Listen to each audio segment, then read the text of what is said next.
বিশিষ্ট আরো 26টি আমরা করার ডিসিশন আমরা নিয়েছি।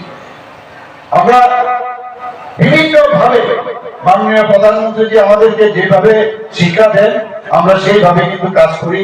অনেকে অনেক কথা বলবে, আমি শুধু একটা কথাই বলবো, এবার আপনাদের কাছে এটা কিন্তু নর্মাল যে একটা ইলেকশন, এডিসি ইলেকশন, সেটা ভাববেন না, ভেরি ইম্পর্টেন্ট ইলেকশন।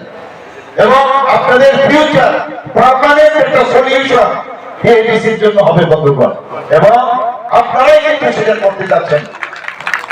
এবং এই যে বারবার আঞ্চলিক দলগুলো হয় আর নানাভাবে ব্ল্যাকমেলের ব্যবস্থা করে, সেটার থেকে মুক্তি যদি পেতে হয় তাহলে 12 তারিখ সকাল সকাল যারা এখানে উপস্থিত রয়েছেন ওনারা তো যাবেন, আপনাদের বন্ধু বান্ধব, আমার মেয়েরা যারা ছেলেরা আছেন সবাইকে বলবো, আপনাদের আত্মীয় স্বজন সবাইকে গিয়ে বলবো যে মোটা চলে যাচ্ছে, কারোর ক্ষমতা নেই ধরে রাখার কাজে একমাত্র ভারতীয় জনতা পার্টিকে ভোট দেওয়া। আর এই যে সুশ্রুরি দেয় জাতিগত বিদ্বেষে সুশ্রুরি, যে যদি ভোট বিজেপিকে দেওয়া হয় মুখ্যমন্ত্রীর কাছে যাবে, মুখ্যমন্ত্রীর কাছে যাবেন, আপনার ভোট মাননীয় প্রধানমন্ত্রীজি নরেন্দ্র মোদীজির কাছে যাবে। বন্ধুগণ, last but not the least, candidate ভাই come here. Amar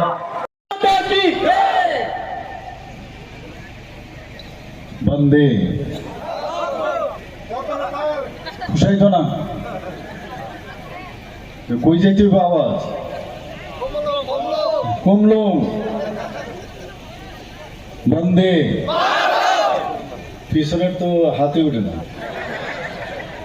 Vande Vande Vande Vande Vande